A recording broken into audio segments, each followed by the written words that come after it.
The sun was setting on an ordinary Tuesday when everything changed. Sarah Chen, a busy New York office worker, was heading home like any other day. She pushed through the crowded streets, thinking about what to make for dinner. Suddenly, everyone around her stopped moving. All eyes turned to the sky. Sarah looked up. Her mouth fell open in shock. A massive ship, unlike anything she had ever seen, was descending from the clouds. It was sleek and silver, shaped like a giant teardrop. Strange lights pulsed along its surface. "Oh my God," someone whispered nearby. Sarah couldn't look away. The ship was getting closer and closer to the ground. All across the world, similar scenes were unfolding. In London, Paris, Tokyo, and every major city, people stood frozen in awe. The alien ships appeared everywhere at once. They moved silently, gracefully, as if they weighed nothing at all. In Washington, D.C., President Emily Rodriguez was rushed to a secure bunker. Her advisors crowded around her, all talking at once. "Madam President, we need to respond. Should we launch our defenses? What if they're hostile?" President Rodriguez held up her hand for silence. Her face was calm, but her eyes betrayed her fear. "Let's not do anything rash," she said. "We don't know their intentions yet." Back in New York, Sarah watched as the ship settled in Central Park. It was enormous, covering almost the entire green space. People were running towards it now, phones out, recording every moment. Police tried to hold them back, but it was useless. The crowd was too excited. A hush fell over everyone as a section of the ship began to move. A ramp was lowering to the ground. Sarah pushed her way to the front of the crowd, heart pounding. This was history in the making. 3 figures appeared at the top of the ramp. They were tall and slender, with skin that shimmered like mother of pearl. Their eyes were large and completely black. They wore flowing robes that seemed to change color with every movement. One of the aliens stepped forward. When it spoke, the words seemed to appear directly in Sarah's mind. "People of Earth," the alien said, "we are the Galactic Council. We have come to issue a challenge." Murmurs rippled through the crowd. Sarah felt a mix of excitement and fear. A challenge? What did that mean? The alien continued. "Your species has reached a crucial point in its development. You stand on the brink of joining the greater galactic community. But first, you must prove yourselves worthy." In Washington, President Rodriguez watched the broadcast with a frown. "What kind of challenge are we talking about?" she muttered. As if in answer, the alien's voice filled every mind on Earth simultaneously. "The details of our challenge will be revealed soon. Know this, the fate of your species hangs in the balance. Succeed, and you will take your place among the stars. Fail, and, well, let us hope it does not come to that." With those ominous words, the aliens retreated back into their ship. The ramp closed behind them. For a moment, there was complete silence. Then, chaos erupted. People started shouting, crying, hugging strangers in the street. News anchors struggled to make sense of what had just happened. Social media exploded with theories and reactions. Sarah stood rooted to the spot, staring at the ship. Her whole world had just been turned upside down. Humanity wasn't alone in the universe, and now they faced some kind of cosmic test. As the sun set completely, casting long shadows across Central Park, Sarah finally turned away from the alien ship. She had a feeling that nothing would ever be the same again. Whatever this challenge was, whatever the Galactic Council wanted from humanity, one thing was clear: the greatest adventure in human history was about to begin. 2 days after the aliens arrived, the world was still in shock. People everywhere were glued to their screens, waiting for news. In New York, Sarah Chen hadn't slept much. She kept thinking about the alien ship in Central Park. At exactly noon, every device on Earth lit up with the same message. The Galactic Council will now present their challenge. In Washington, D.C., President Rodriguez sat with her top advisors. They watched as an alien appeared on the screen. It was the same one who had spoken in Central Park. "People of Earth," the alien began, its voice calm and clear in everyone's minds. "We have observed your species for many years. You have great potential, but also great flaws. It is time to prove your worth." Sarah leaned closer to her TV, her heart racing. What would the challenge be? The alien continued. "There is a dangerous species in a nearby star system. They threaten the peace of our galactic community. Your challenge is to defeat them." Gasps echoed around the world. Defeat an alien species. How could humans do that when they had just learned aliens existed? The alien wasn't finished. "You have 1 Earth year to prepare. We will provide you with the location and some basic information about your enemy. The rest is up to you." In the White House, President Rodriguez's face turned pale. "This is impossible," she whispered. But the alien had more to say. "If you succeed, you will earn a place in the Galactic Council. You will gain access to advanced technology and knowledge beyond your imagination." People around the world began to cheer. The idea of advanced alien tech was exciting, but then the alien's voice turned cold. "However, if you fail, or if you choose not to accept this challenge, there will be consequences. Your planet will be quarantined. No space travel. No further contact with alien life. You will be alone in the universe, forever." The cheering stopped. A heavy silence fell over the Earth. "You have 24 hours to give us your answer," the alien finished. Then the transmission cut off. Chaos erupted. In New York, Sarah watched as people poured into the streets. Some were angry, shouting that it wasn't fair. Others looked scared. A few seemed excited about the challenge. In the White House, President Rodriguez called an emergency meeting. Leaders from around the world joined in via video call. "We can't possibly fight an alien species," the president of France argued. "We don't have the technology." "But we can't say no," China's leader countered. "We'll be cut off from the universe forever." President Rodriguez rubbed her temples. It was an impossible choice. Meanwhile, in a secret lab in Nevada, Dr. Alex Patel was already at work. He was Earth's top expert in theoretical alien technology. For years, people had laughed at his ideas. Now he was humanity's best hope. "We can do this," he told his team. "We have to." As the hours ticked by, debates raged in every country. Scientists argued about possible strategies. Military leaders discussed how to prepare for an alien war. Regular people like Sarah wondered how their lives would change.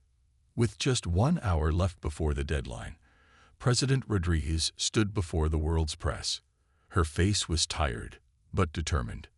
After much discussion, she announced, "We have made our decision. We will accept the Galactic Council's challenge." A mix of cheers and worried murmurs filled the air. "This will not be easy," the president continued. "But throughout history, humanity has faced seemingly impossible challenges. Each time, we have risen to meet them. This will be our greatest test yet, but I believe in us. Together, we will show the galaxy what humans are truly capable of." As her words sank in, a new feeling spread across the Earth. It was a mixture of fear and excitement, determination and hope. The greatest adventure in human history had officially begun. And no one, not even Sarah Chen watching from her small New York apartment, knew how it would end. The world changed overnight. With only 1 year to prepare for an alien war, every country focused on a single goal: getting ready. In New York, Sarah Chen woke up to a city transformed. The streets were quieter. Many people had left for safer places. Those who stayed walked quickly, their faces serious. The alien ship still hovered over Central Park, a constant reminder of what was at stake. Sarah's boss called a meeting. "Our company is now working for the government," he announced. "We're designing new communication systems for the space mission." Sarah felt a mix of fear and excitement. She was now part of humanity's great effort. Meanwhile, in Nevada, Dr. Alex Patel hadn't slept in days. His lab was buzzing with activity. Scientists from around the world had joined him, all working on new technology. "We need to think beyond our current limits. Dr. Petal told his team. The aliens gave us some basic info about our enemy. Let's use it. They studied the alien data day and night. Slowly, ideas began to form. New weapons that could work in space, shields to protect against unknown alien attacks, engines that could travel faster than ever before. But it wasn't just about weapons. In a secret facility under the Rocky Mountains, astronauts and soldiers trained together. They learned to fight in zero gravity. They studied alien languages and customs. Every day was tough, but they knew the fate of Earth depended on them. President Rodriguez traveled the world, bringing countries together. Old enemies became allies. Everyone shared their best scientists, their strongest soldiers, their smartest strategists. We must unite as never before, the president said in a global broadcast. This is not one nation's fight. This is humanity's stand. But not everyone agreed with the plan. In many cities, protests broke out. People carried signs saying, "Make peace, not war, and the stars should be for everyone." Sarah saw the protests from her office window. She understood their fear. War was scary, especially against an unknown enemy. But what choice did they have? As months passed, progress was made. Dr. Patel's team created a new metal, stronger and lighter than anything on Earth. They called it stellarium. This will be the skin of our spaceships, Dr. Patel announced proudly. It can withstand extreme temperatures and impacts. The first of these new ships was built in a massive hangar in the Arizona desert. It was named Hope. When it was unveiled to the public, people cheered. For the first time, the mission felt real. But time was running out. 6 months had passed, and there was still so much to do. In the training facility, Colonel Maya Ruiz pushed her team harder than ever. "We're not just soldiers anymore," she told them. "We're Earth's first line of defense. We can't let our planet down." Back in New York, Sarah's work on the communication systems was almost done. She worked late into the night, determined to make everything perfect. One evening, she looked out her office window at the alien ship in the park. "I wonder what they think of us now," she said to herself. "Are we living up to their challenge?" As if in answer, the ship's lights pulsed brightly. Sarah felt a chill run down her spine. Were they watching, judging, or just waiting to see what humans would do? With 6 months left, humanity had made incredible progress. But would it be enough? The real test was yet to come. As Sarah turned back to her work, she couldn't help but wonder, what would happen when they finally left Earth and faced their alien enemy? Only time would tell. The countdown to humanity's greatest journey continued, and every second mattered. The day had finally arrived. 1 year after the Galactic Council's challenge, Earth was ready to launch its mission. In New York, Sarah Chen stood among thousands in Times Square. Giant screens showed the launch site in Florida. The mood was tense but excited. This was history in the making. At the launch site, final preparations were underway. The spaceship Hope stood tall and gleaming. Tall, made of Dr. Patel's stellarium, shone in the morning sun. Inside the ship, Colonel Maya Ruiz did one last check of her team. 20 of Earth's best and brightest were strapped in, ready for the unknown. "Remember your training," Maya told them. "We're not just soldiers or scientists now. We're Earth's ambassadors." Dr. Alex Patel rushed through the ship, checking systems. His inventions were everywhere, from the engines to the weapons. "Everything looks good," he reported to Mission Control. "We're as ready as we'll ever be." President Rodriguez arrived to give a final speech. Cameras broadcasted her words to every corner of the globe. "Today, we take our first steps into a larger universe," she said. "Our brave crew carries with them the hopes and dreams of all humanity. Whatever happens, we face it together." In Times Square, Sarah wiped away a tear. The past year had been hard, but seeing everyone united like this made her proud. As the countdown began, the world held its breath. In homes, offices, and public squares, people watched and waited. 10, 9, 8. Colonel Maya closed her eyes briefly, thinking of her family. 7, 6, 5. Dr. Petal crossed his fingers, hoping all his inventions would work. 4, 3, 2. Sarah, along with millions of others, whispered a quiet prayer. 1. Liftoff. The engines roared to life. Slowly at first, then with increasing speed, hope rose into the sky. A cheer went up from the crowd in Florida, echoed in Times Square and around the world. As the ship climbed higher, Colonel Maya felt the pressure pushing her back into her seat.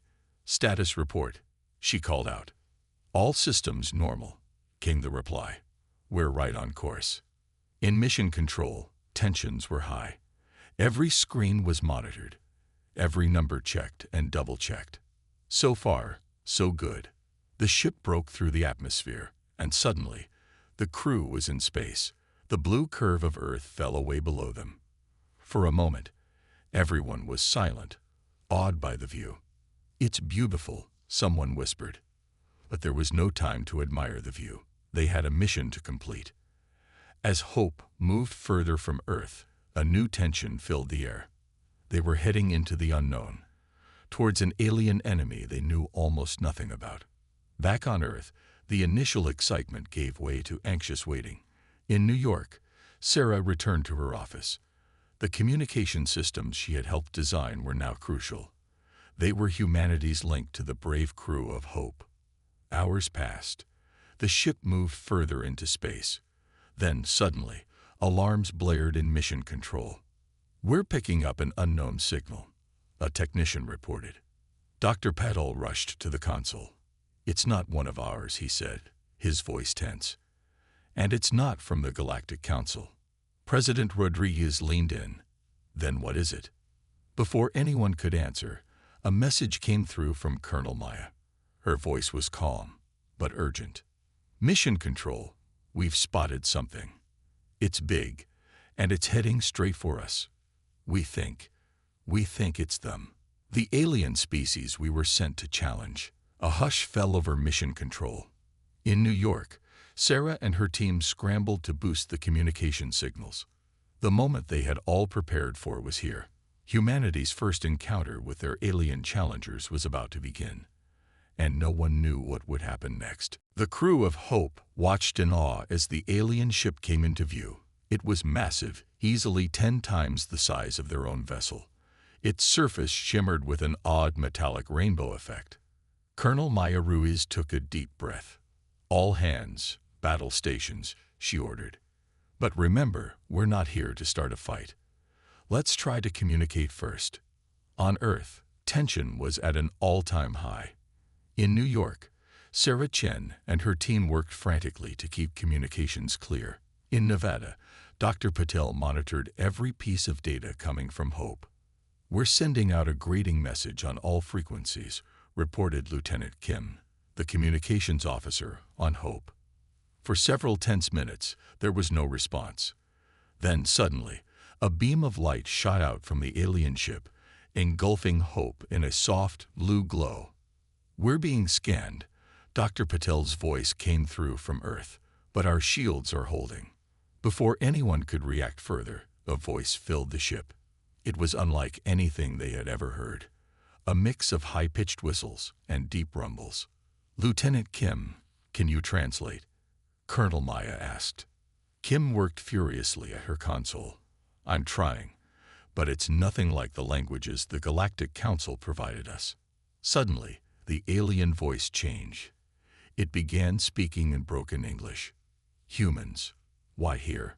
This space ours." Colonel Maya stepped forward. "We come in peace. The Galactic Council sent us."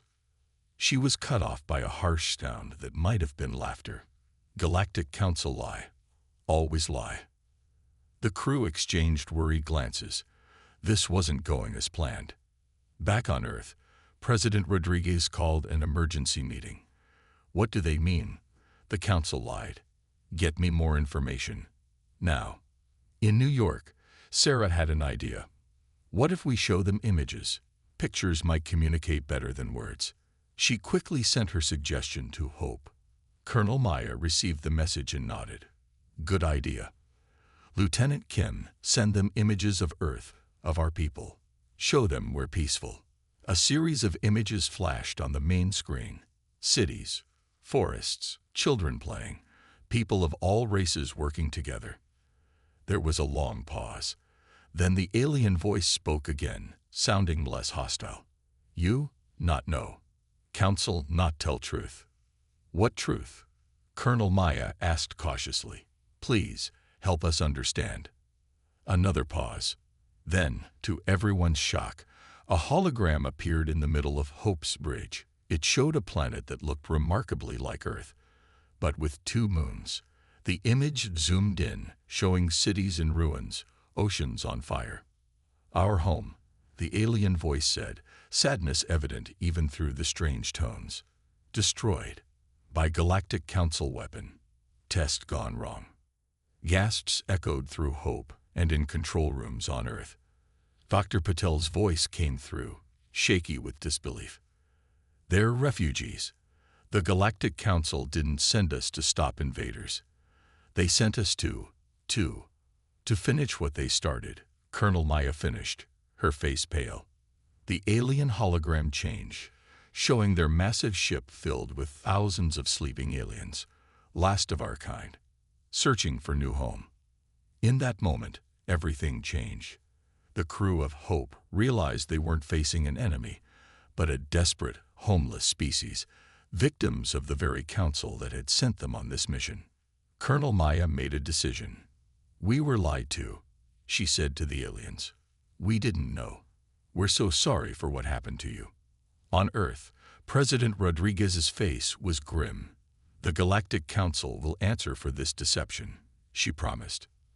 As the gravity of the situation sank in, both humans and aliens faced a new reality. This wasn't a war. It was a chance for redemption, for both species to stand against the real threat, the Galactic Council's lies. Sarah, watching from Earth, felt a mix of horror at the truth and hope for what might come next. As humans and aliens began to truly communicate for the first time, she realized this was just the beginning of a much bigger story. The real challenge was yet to come. The revelation about the Galactic Council's deception shook everyone to the core. On Hope, Colonel Maya Ruiz called an emergency meeting with her crew and the alien representatives. We need a new plan, she said, her voice firm. We were sent here under false pretenses, but that doesn't mean our mission is over. Meanwhile, on Earth, chaos erupted. People demanded answers. How could the Galactic Council have lied? What were they going to do now? In the White House, President Rodriguez paced back and forth. Her advisors watched nervously as she thought. Suddenly, she stopped. Get me Dr. Patel and Sarah Chen, she ordered. I have an idea. In Nevada, Dr. Patel was already working on something. When he got the call from the president, he smiled. Great minds think alike, he said. In New York, Sarah was surprised to be included in such a high-level meeting. But as the president explained her plan, Sarah's eyes widened. It's risky, she said, but it might just work. Back on Hope, the aliens were sharing more of their story. They called themselves the Zoric. Their leader, a tall being named San, explained their situation. We have traveled for many cycles, looking for a new home, San said. We feared all other species, thinking they might be like the Galactic Council. Colonel Maya nodded. We understand now. But maybe together, we can turn this into an opportunity. Just then, a message came through from Earth. As Colonel Maya read it, her expression changed from surprise to determination. Everyone, listen up, she announced. We have new orders from Earth.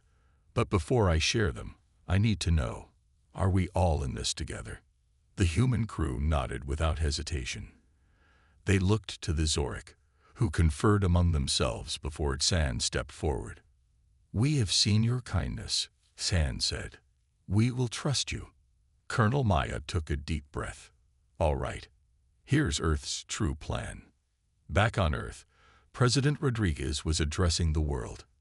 Citizens of Earth, we've been deceived. But in this deception, we found a greater truth and a greater purpose. We are not alone in being victims of the Galactic Council's cruelty. As she spoke, screens worldwide showed images of the Zoric and their destroyed homeworld. Today, we choose to stand not just for humanity, but for all those who have suffered under the Council's rule. We will not be their pawns. We will not be their executioners. In Nevada, Dr. Patel and his team worked furiously.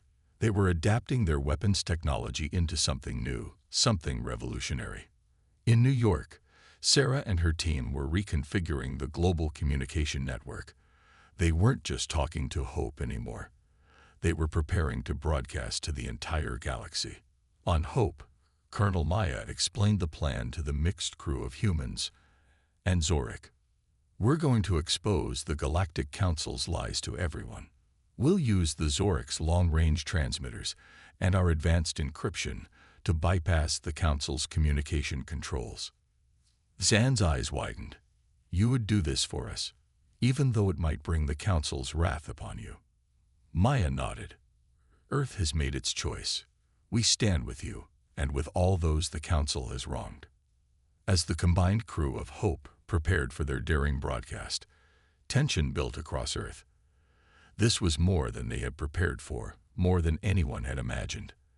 They were taking on not just one alien species, but an entire galactic government. Dr. Patel's voice crackled over the comms. The tech is ready. We can begin the broadcast whenever you're ready. President Rodriguez took one last look at her advisors, then nodded. Do it. As Sarah Chen activated the global network, as Dr. Patel's new tech powered up, as Hope positioned itself for the broadcast, a single message echoed across human and Zoric minds alike. The time had come to tell the galaxy the truth.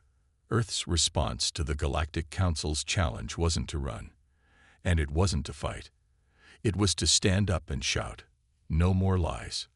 The greatest revelation in galactic history was about to begin. The galaxy held its breath as the broadcast began. On Hope, Colonel Maya Ruiz stood side by side with Zan, the Zoric leader. On Earth, President Rodriguez watched from the White House, while Dr. Patel and Sarah Chen monitored the transmission from their respective locations. People of the galaxy, Maya began, her voice calm but strong. We bring you a truth that has been hidden for too long. Over the next hour, humans and Zoric together told their story. They revealed the Galactic Council's lies, the destruction of the Zoric homeworld, and the false challenge given to Earth. As proof, they showed images, data, and testimonies. At first, there was silence. Then, slowly, responses began to pour in from across the galaxy. Many were shocked. Some were angry. But most importantly, others began to share their own stories of the Council's deception.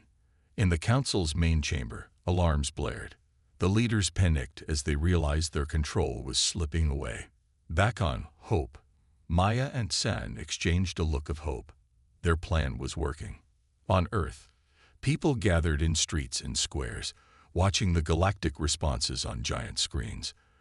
There was a mix of fear and excitement. What would this mean for humanity's future? Suddenly, a new signal cut through all others. The Galactic Council was responding. This is a mistake, the Council leader said, his voice smooth and convincing. These are lies spread by a primitive species and a group of dangerous refugees. But the galaxy wasn't buying it anymore. More and more voices joined Earth and the Zoric, sharing their own experiences of the Council's manipulation. As the hours passed, a remarkable thing happened. Ships began arriving in Earth's solar system, not to attack, but to support. Species that had been silent for centuries spoke out. A galactic rebellion was forming, with Earth and the Zoric at its heart.